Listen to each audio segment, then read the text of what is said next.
시험을 바꾸는 시간 시바시 국어의 이현우 선생님입니다. 여러분 반갑습니다. 오늘의 콘텐츠는 목동권 중고등학교 시험 문제 유형 분석입니다. 지피지기면 100점 불태, 지난 학교 문제 유형과 출제 경향을 분석하면서 2학기 중간고사 내신 대비 준비에 도움이 될 수 있는 영상을 준비했습니다. 이번 영상은 양강중학교 2학년 1학기 기말고사 분석입니다. 제가 목동권의 모든 학교 시험 문제들을 분석하지는 못했지만 최대한 많이 하려고 노력했습니다. 여러분들이 이 영상을 보시고 나는 이 학교 기출문제 분석이 필요하다 라고 생각이 들어서 분석을 요청하고 싶은 학교가 있으시면 바로 댓글에 남겨주세요. 제가 빠르게 분석하고 찍어서 영상으로 제작하겠습니다. 그럼 지금부터 시작하겠습니다. Let's get it! 첫 번째, 문제 유형 출제 문항수 및 배점입니다. 양강중학교 2학년 국어시험은 총 30문제가 출제되었습니다. 이 내용을 조금 더 세부적으로 분석을 해보자면 모든 문항이 객관식 문항으로 출제가 되었고요. 서술형 문항은 하나도 나오지 않았습니다. 그리고 객관식 문항 총 30문항 중에서 20문항이 3점씩 배점이 해당이 되었고요. 10문항이 4점씩 약간 높은 배점으로 구성을 했습니다. 그렇게 해서 총 100점 만점으로 시험이 출제되었습니다. 두 번째, 전체적인 난이도에 대해서 설명드리겠습니다. 전체적인 난이도를 설명하기에 앞서서 양강중학교 2학년 1학기 기말고사 문제는 범위가 전체적으로 적은 편에 속했습니다. 시험 범위는 교과서 2단원과 4단원 두 개의 단원이 출제가 되었습니다. 그 중에서 4단원 문항 문제의 경우에는 쉽게 풀이할 수 있는 문제들이 많이 출제되었지만 2단원 문법 문제의 경우에는 시험 범위 내용을 정확하게 암기하지 않았다면 당황할 만한 문제들이 출제되어 체감 난이도가 중간 정도는 되는 시험이었다라고 생각을 합니다. 전통적으로 양강중학교는 국어시험 스타일 자체가 엄청나게 까다롭거나 복합적인 사고를 요구를 한다든가 함정 문제를 많이 출제한다든가 그런 식으로 시험을 출제하진 않아요.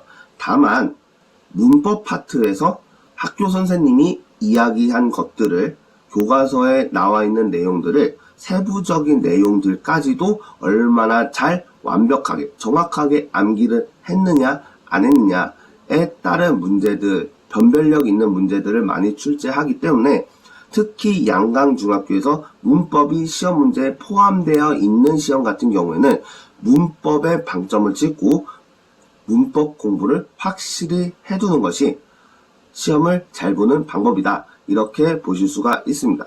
양강중학교는 전반적으로 문법 난이도를 약간 올리고 문항 난이도는 약간 떨어뜨려서 시험 난이도의 밸런스를 잡는 시험이다 라고 생각하시면 됩니다. 문항 문제 같은 경우는 간단한 내용 확인이 주를 이루고 있기에 크게 어려움이 없습니다. 우리가 시, 소설하면 기본적으로 찾아야 되는 내용들이 있잖아요. 첫 번째, 화자가 누구인가? 두 번째, 이 시에서 화자의 상황은 어떤 상황인가? 세 번째, 화자의 정서와 태도는 무엇인가? 네 번째, 이 시에 사용된 표현상의 특징, 예를 들면 역설, 반어, 비유법 등등등 이런 것들이 어떻게 사용되었나? 다섯 번째, 시어 또는 식구의 의미. 이 5가지를 기본적으로 찾아야 되는데 그런 것들 위주로 물어보는 문제 스타일로 출제가 되었다고 생각하시면 됩니다. 문법 문제의 경우에는 학생들이 까다로워하는 문항들을 많이 배치하여 유형이 어렵지 않은 개념 확인이지만 풀이는 결코 쉽지 않은 경향으로 출제가 되었다라고 볼 수 있습니다. 따라서 양강중학교 2학년 1학기 기말고사 문제는 중 정도에 해당하는 시험 문제였다라고 평가를 할 수 있겠습니다. 세 번째, 대표 문제 분석입니다. 총 30문제 중에서 객관식 16번 문제를 대표 문제로 학생들이 가장 많이 틀렸거나 헷갈렸을 것 같은 문제로 선정을 해서 간단한 해설을 하도록 하겠습니다. 16번 문제를 보면 다음과 같이 되어 있습니다. 보기에 기역, 니은, 디귿에 들어갈 말로 적절한 것을 고르시오. 이 문제는 받침의 연음 규칙에 대한 문제입니다. 이 문제의 보기에 대한 해설을 간단히 하자면 이 보기는 받침의 연음 규칙에 대한 설명을 한 보기 내용이라고 보실 수가 있습니다. 연음 규칙이라는 것은 말 그대로 우리가 단어를 발음할 때 소리가 이어서 나는 규칙을 연음 규칙이라고 합니다. 근데 이 연음 규칙은 크게 두 가지 규칙이 있습니다. 첫 번째 규칙은 받침 뒤에 모음으로 시작되는 말이 오느냐, 두 번째 규칙은 받침 뒤에 실질적인 의미가 있는 말에 모음이 오느냐에 따라서 연음이 되는 방식이 다릅니다. 그거에 대한 설명이라고 보시면 됩니다. 보기를 한번 읽어보면 국어는 받침 뒤에 오는 말에 따라 발음이 달라집니다. 받침 뒤에 오는 말이 모음으로 시작되는 실질적인 의미가 있는 말일 경우에는 대표음으로 바뀐 뒤 이어지는 말의 첫 소리가 됩니다. 반면에 그 반대의 경우 소리가 그대로 이어지는 말의 첫 소리가 됩니다. 단 겹받침의 경우에는 뒷자리 자음만을 다음 글자의 첫 소리로 옮겨 발음합니다. 여기 두 번째 문장에서 대표음으로 바뀐다는 얘기는 국어에서 모든 받침 발음은 발음을 할 때 7가지로 소리를 낸다 라고 나와 있습니다.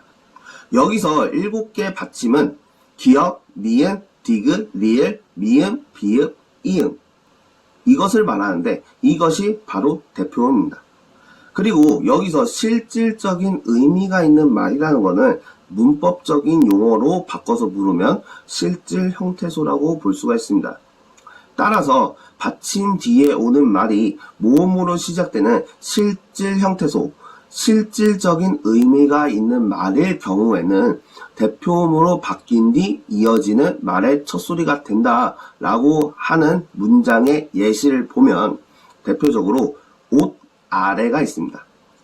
옷 아래라는 것을 보면 받침 시오 뒤에 오는 말이 아래라는 것은 뭡니까? 실질적인 의미가 있는 실질 형태소죠. 왜냐하면 아래, 다운, 아래에 있는 것. 그 다운의 의미가 있잖아요. 그러니까 이런 것들이 바로 실질적인 의미가 있는 말이 온 겁니다. 그럴 경우에는 옷에 있는 시옷이라는 받침이 대표음 디귿으로 바뀌고 그 디귿이 이어지는 말의 첫 소리가 그래서 옷 아래는 발음을 하면 옷 아래 이렇게 발음이 된다 라는 이야기입니다. 반면에 그 반대의 경우에는 소리가 그대로 이어지는 말의 첫 소리가 된다는 이 문장의 예시는 옷이가 있습니다. 이 옷이를 보면 받침 시옷 뒤에 오는 말이 입니다. 근데 이 이는 조사이기 때문에 실질적인 의미가 없는 말이에요. 그리고 모음으로 시작이 됐죠. 여기서 여러분들이 헷갈리는 친구들도 있는데 여기 그 옷 다음에 오는 말이 모음으로 시작됐다고 했는데 여기 이응이라는 자음이 있는데요 라고 생각하시는 분들도 있어요. 근데 우리가 발음을 할 때는 이응을 붙이는 이나 그냥 모음 이나 이 똑같이 발음이 되기 때문에 이응이 초성으로 올 경우에는 이것은 묵음 처리가 돼서 모음과 똑같아진다 라고 생각을 하시면 됩니다. 따라서 이것이 바로 모음으로 시작되는 말이라는 걸 알 수가 있죠. 그리고 이 이라고 하는 것은 모음으로 시작이 되면서 조사이기 때문에 아무런 뜻이 없는 실질적인 의미가 없는 형식 형태소이기 때문에 이런 식으로 몸으로 시작되는 실질적인 의미가 없는 말이 올 경우에는 앞에 있는 받침 옷의 시옷이 그대로 이어지는 말의 첫소리가 된다 라는 의미라고 보시면 됩니다. 마지막으로 겹받침의 경우에는 뒷자리의 자음만을 다음 글자의 첫소리로 옮겨 발음한다의 예시는 읽어가 있습니다. 우리가 책을 읽다 할 때 책을 읽어 할 때 그 읽어입니다. 이거는 일 부분을 보면 그 받침이 리을 기역으로 겹받침으로 되어 있죠. 이럴 경우에는 리을은 남고 그 자음의 뒷자리 자음 기역만이 그 다음에 첫소리로 옮겨서 발음된다 라고 보시면 됩니다.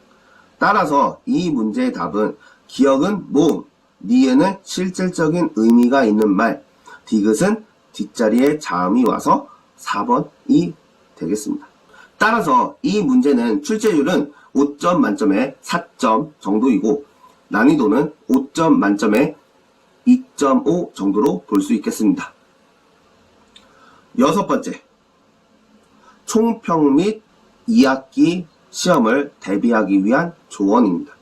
제가 이 시험지를 분석해 본 결과 양강중학교 국어시험 같은 경우에는 문학 문제의 경우 대체로 어려움을 느낄 만한 문제가 많지 않았기 때문에 핵심적인 부분을 위주로 공부를 해야 된다라고 말씀을 드릴 수가 있고요. 그 과정에서 주제찾기 문제에 유의를 해야 된다. 사실 이 주제찾기만 잘 찾을 수 있으면 문학 부분은 거의 다 맞을 수 있다라고 생각을 할 수가 있습니다. 또한 문법 같은 경우에는 개념을 확실하게 잡아놓고 있어야 합니다. 그리고 개념 확인 유형이지만 까다로운 물음이 꽤 있는 편이기 때문에 제가 앞에서 서두에서도 말씀을 드렸지만 양강중학교 학생들 같은 경우에는 시험 범위에 문법이 들어간다 라고 했을 때는 문법을 집중적으로 공부 시간을 많이 두고 꼼꼼하고 정확하게 공부를 해서 그 문법 사항들에 대한 개념 그리고 그 개념을 적용해서 활용하는 그 문제까지 연습을 하셔야 반드시 2학기 시험에서 좋은 결과를 받을 수 있다라고 저는 이야기를 하고 싶습니다. 자, 이번 영상은 여기서 마무리를 하겠습니다. 오늘은 목동권 중고등학교 시험 문제 유형 분석 양강중학교 2학년 편에 대해서 알아보았습니다. 어떠신가요? 여러분들이 이 영상을 통해서 2학기 중간고사 계획을 잘 짜서 내신 대비 준비에 도움을 받았으면 좋겠습니다. 이번 영상이 재미있었다면 구독과 좋아요 많이 눌러주세요. 조떼꾸알은 사랑입니다. 여러분들이 구독과 좋아요를 많이 눌러주시면 제가 다양한 콘텐츠들을 제작하는 데 큰 힘이 됩니다. 저는 여기에서 물러가고요. 다음 영상에서는 더 유익하고 도움이 되는 영상으로 찾아뵙도록 하겠습니다. 여러분들 다음 영상에서 만나요. 안녕.